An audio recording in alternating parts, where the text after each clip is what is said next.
maybe the Rays just say, hey, it doesn't matter. We don't care. Obviously, we want Shane McClanahan in a Rays uniform, but he is not the common denominator as to what our decisions at the trade deadline will be.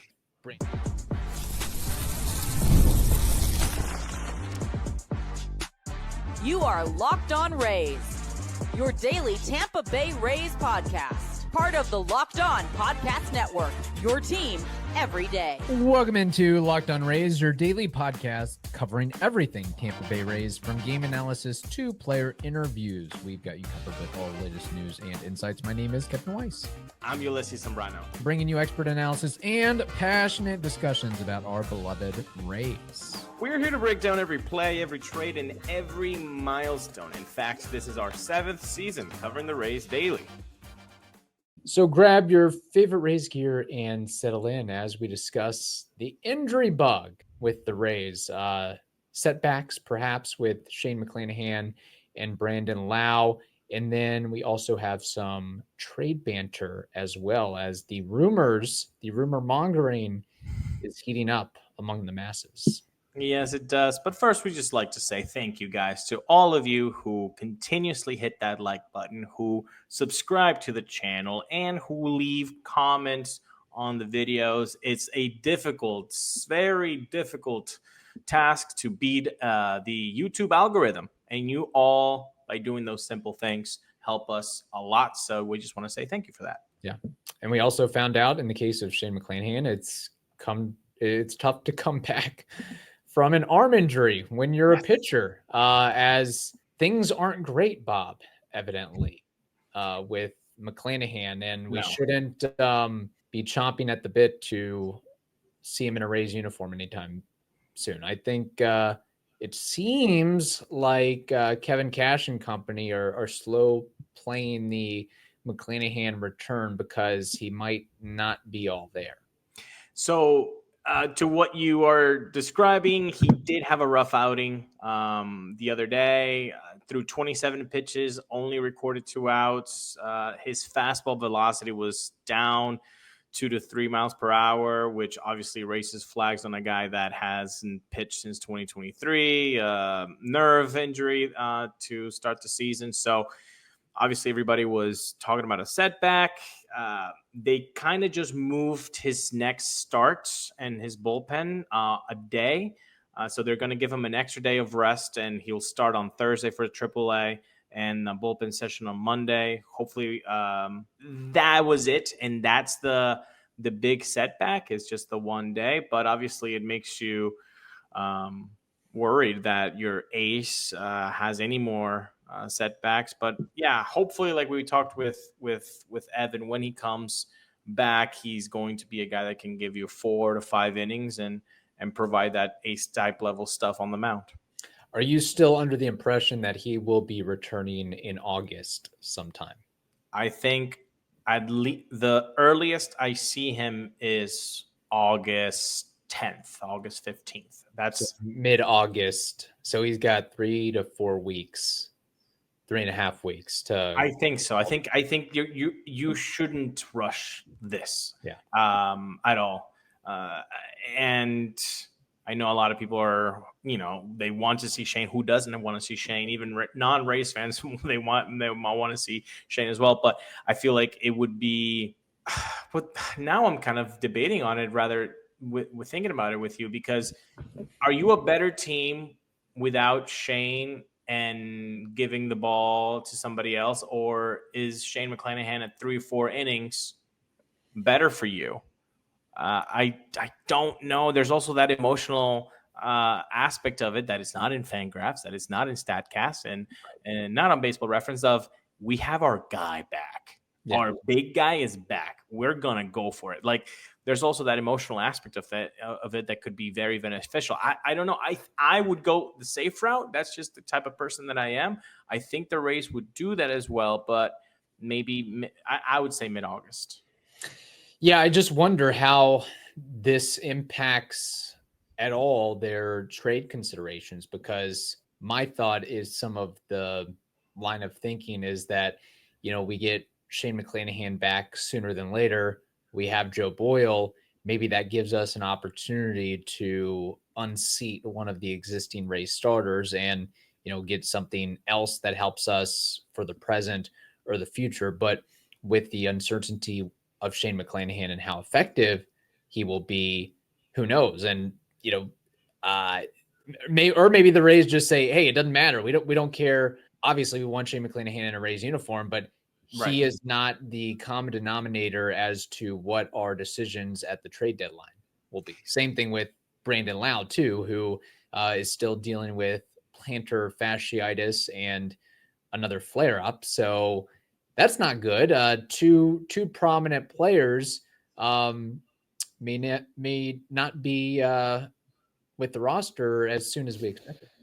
And that's another guy, right? That's an anchor to maybe in this case it wouldn't be the rotation, but it's to the lineup with Brandon Lowe. And seeing him with a boot, obviously not great. Did not play on Monday, as we're recording this, and lineups are out. So yeah, it makes you think how much of these two injuries affect the trade conversations. Are you willing to part with a Littell or a Bradley? Bradley apparently now in rumors too, right? So I think you can never have enough pitching. And especially with guys that have minor league options with Taj and Shane Baz. Obviously, Shane doing way better than he did for a stretch there, and Taj, a good outing the other day. So right, it would be tough. It would be tough to send any of those guys down, but when Shane McClanahan comes back, there needs to be a spot. And maybe that's why, if it's tough for you to send Tosh or Shane Baz down, maybe that's why Zack Littell would be the guy that gets that. But Zack Littell has done such a terrific job for the Rays, and I would not hesitate in giving him the ball during the playoffs. Right. So that's something else to consider. Assuming the Rays will make the playoffs. That is a question to be had. By the way, just to add on the injury front, Mark Topkin recently reported that, remember the guy, Peter Strzelecki, the former USF product who was signed to a minor league deal? Well, he was placed on the IL at AAA Durham due to a right elbow strain. So I guess it's injury season going on for the Rays, unfortunately. It seems that way. It happens. We have more to discuss. I do have a note or two continuing on the mention of trades that I want to bring up. But first, we have to tell the audience something very important that is next on the Locked On Rays podcast, part of the Locked On Podcast Network, your team every day.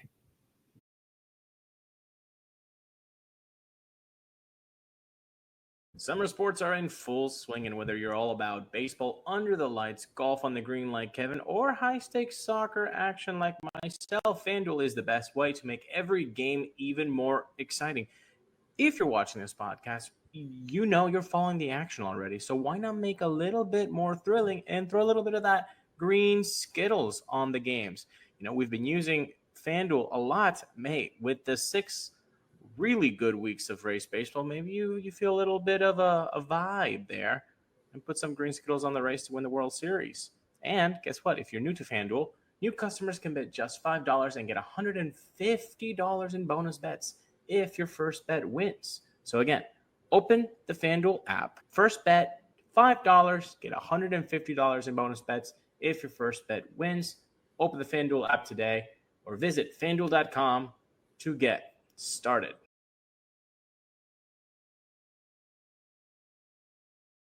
All right, Ulises, we mentioned Zack Littell, and it seems like he's been on the trade seat for a couple years now, and maybe he's just a guy that the Rays feel comfortable holding on to. But I also understand it when you have Shane McClanahan, you have Joe Boyle, you have other guys on the come up that at some point you can't keep all of them, especially when a guy is making millions of dollars, even though it's low by 27, 26 other franchises. Right. The Rays are always trying to save a penny here or there. But I'm going to give you a list of names, and I want you to tell me who you think is the most likely to be traded out of this group by, when is the trade deadline? July 31st?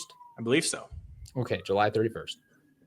Zack Littell, Pete Fairbanks, Brandon Lowe, Yandy Diaz, Jose Caballero, and that's the list.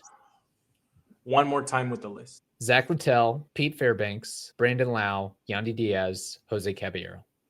I could see a world in a world, I could see them all being traded and this being a 2024, a fire That sale. is also a possibility that I 3, 4, 5 or more could be dealt.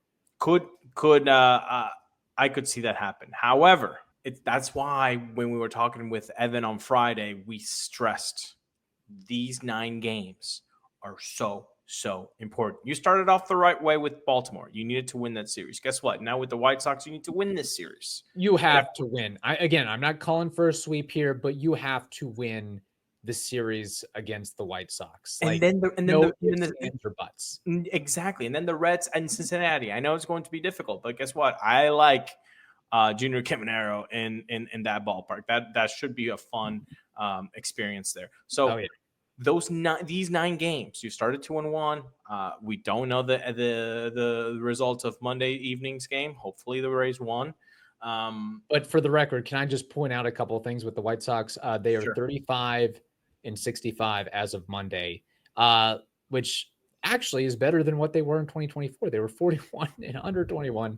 And then in 2023, not great either, 61 and 101. So the White Sox very easily, there is a likely possibility that they will have a third straight 100-plus loss season. They are 29th in baseball in team OPS. I've not looked up where they rank in home runs, but if I had to guess, it is close to the bottom or at the bottom, because I looked at the lineup for Monday, and there's a couple of guys that have 10 or 11 home runs, and that's about it. So they are not doing anything on the offensive side of the ball, whereas they're... I know what you want to say. You want to say the S word, and I understand you want to, go ahead and get that broom. They're middling in must. ER, but it must do it. But I know every MLB team is very difficult to do that. But if you want to make a statement, this is a statement that you should be making. We will handle these teams. We will handle them.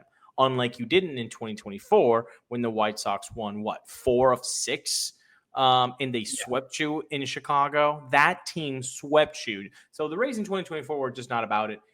This year, you gotta handle it. You gotta take this series. So hopefully that's what happens. But going back to it, that's why you have to handle it, because of the trade talk. Because Pete Fairbanks, Zack Littell, a Yandy, a Bilao, and a Caballero could be gone. Now, to the original question that I kind of avoided, very politician-like, I would think Zack Littell is the guy that is most likely to be traded. I think it would be at his best value. Like, I mean, what else? How much more can you squeeze out of him? I think you can squeeze out of him at least a playoff start or 2. I think that would be really nice. A guy that's going to keep you in the ball game. But if that's not him, my dark horse would be Pete Fairbanks. I think Pete, with the salary that he's going to be making, I believe he's going to be making $10 million. So do you see a world where the Rays pay $10 million for a reliever? At least not in the current ownership. I see that happening, but maybe with the sale, but I don't think that's going to. Eric Neander's not thinking about the sale when he's thinking, should we keep Pete Fairbanks or not? He's not thinking about that. So I could very well see Pete Fairbanks being moved more than Bilao and more than Yandy. Interesting. Which, again, I would prefer to keep Yandy and Bilao on the roster. If it came of, hey, there's 2 guys that got to go. Fairbanks and Littell, I'd be okay with. Caballero, of course. It's interesting because there are rumors swirling with Caballero, and he's not, as sexy a name as Yandy Diaz or Pete Fairbanks or Brandon Lowe, but I understand where contending teams are coming from in wanting Caballero because of the component of his speed and the versatility of his positions. I mean, I think he played 6 positions this year if we don't count DH, and he gets on base at a reasonable clip and he plays hard. He's a grinder. He's the type of guy that you love to have on your team, but you hate to face, if you will. We've seen that and experienced that time and time again. And, I would think that, the Rays also need to think about their future. And we have to carve out, you would think they would have to carve out a spot for Curtis Mead and Carson Williams, and what are you doing with Taylor Walls and Ha-Seong Kim? And maybe that's kind of a way to deal with that depth or that glut a little bit, is the guy who is, the guy that you have. Chandler Simpson now, you got your speed demon. How many more do you need? There you go. Maybe we get to the redundancy part of the lineup. But let me just first say, I've been incredibly happy with what Jose Caballero has given the Rays. I think even more so than expected. He's a fun player to watch. I think he's solid enough for what he gives you with the bats. And I've got nothing bad to say about the glove, really. Yeah. Wherever you put him, he's kind of like a Zobrist guy, and that is a great compliment to give, to just like plug and play everywhere. So let's say that first. I think all of those players that you mentioned are completely in line for why you would trade Jose Caballero. But I think the one name you missed is probably the number one, which is Richie Palacios. Yeah, I totally forgot about him because I have not seen him in a fortnight. Exactly. Fortnights, he has played one single game in 2025, and he went 3 for 3. Look, Richie Palacios does give you a lot of the things that Jose Caballero does, and with team control, and on the left side of the plate, which Caballero does not give you. So, being a guy that can move from the outfield like Richie Palacios does, from the corner outfield, and then can cover second base, for example. Can he play third? Maybe a little bit, but we didn't know that Caballero could play right field, right? And they tried it out and it worked out. So could be a way to open up a spot for Richie is to trade Jose Caballero. And being a American League stolen base leader in back-to-back years, at least right now he's leading it, but he did lead in 2024. That gives his cachet a little bit up. The way that he's handled the corner outfield, that gives his value up. Yeah. So maybe if we're talking about, hey, what else can you squeeze out of Zack Littell, trade him at his highest level, is this not maybe the highest value that you're going to be getting from Jose Caballero, and can really get a nice return if you package him right? Yeah. And I don't think he gets enough credit for being the guy that replaced Thou Who Shall Not Be Named. I mean, that was pretty much why the Rays made the trade, and giving up, who was it, Luke Raley? The Mariners in return for Jose Caballero. And I'd have to take a look-see at what Luke Raley is up to nowadays, but I know he had a pretty good season last year, and we missed that power and the type of influence he had on the lineup. But I think for all the circumstances and everything that happened, I mean, Caballero more or less held his own. So it's the players just have to be, I know you have to focus on the field and drown out the noise, but they got to be talking in the locker room of, hey, getting close to July 31st. Is it going to be a repeat of last year? Is this, the last week and a half that we see we're all together? Yeah, exactly. So, and I guess ultimately the answer is, well, depends on how you do. If you want to be with Yandy, if you want to be with Bilao, and if you want to be with Pete Fairbanks and Jose Caballero and Zack Littell, win out.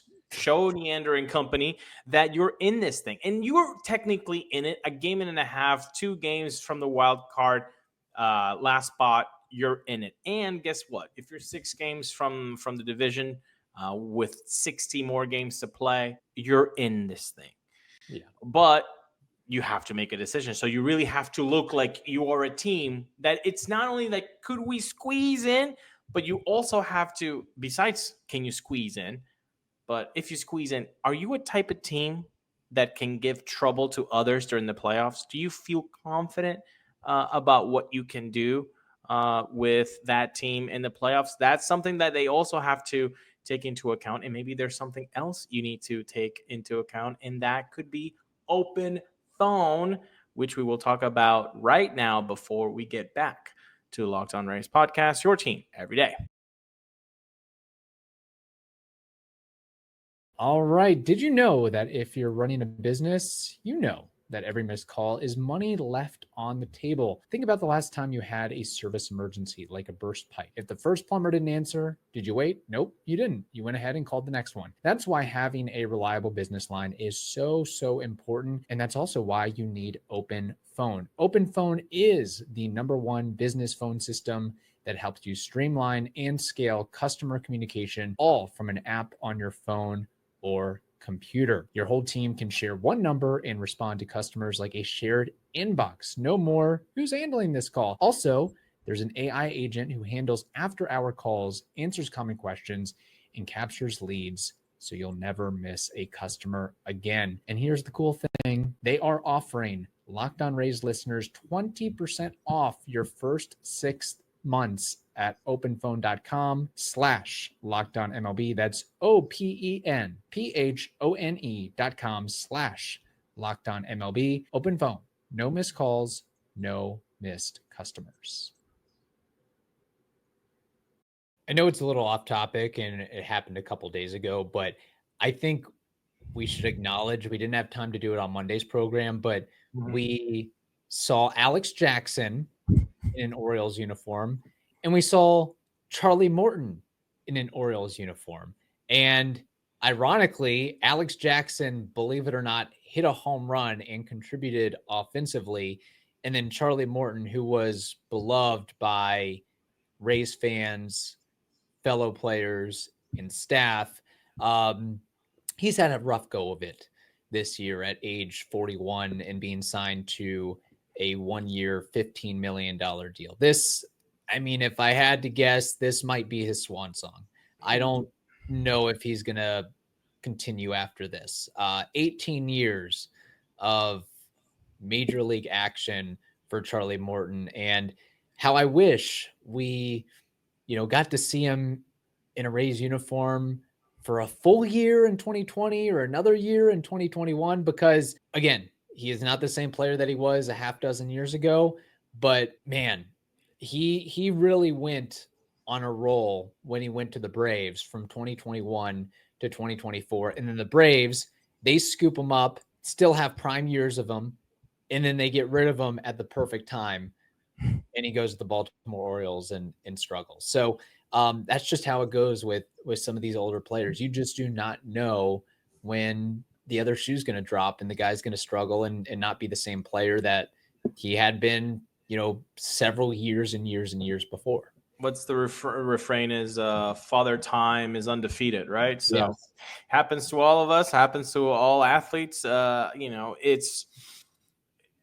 always think that 2021, and this is obviously like just being a fan talking about it, that 2021 season, that team was really special. But if you would have had a Charlie Morton in the playoffs, boy, that would have been a 100% change of, you have McClanahan, you have Morton. Now that's a nice back-to-back. And then whatever Patino, Boz, and Rasmussen can give you, okay, you'll take that as a third and fourth.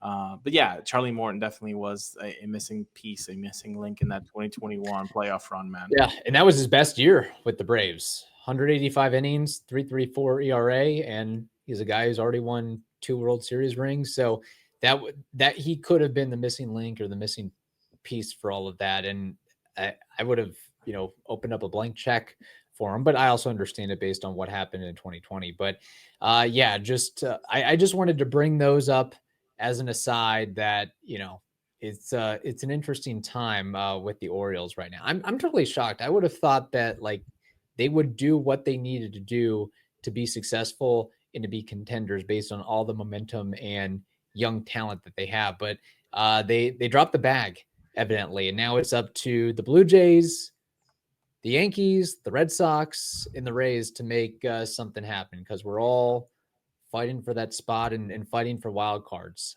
Which could be very interesting once the wild card gets all settled in. If the American League, they could potentially get 4 of these teams. Yeah, the AL East it could be the AL East playoffs, essentially. Yeah, it was last year with the Central, with a lot of showing there with Cleveland, Royals, and the Twins. But yeah, this time it could be really just 4 out of the 5 teams that could go get it, which is nuts. And that's the reality of being a Rays fan. You're always going to have a tough division. And that's why, again, to repeat these 9 games. If you want to see the Rays front office do something, you got to do something in these 9 games. And then the real test after those 9 games, you have 4 games with the New York Yankees at the Bronx. So don't sleep just because you did your job. Let's say they win against the White Sox the series, and they win against the Reds the series. So you got 3 straight.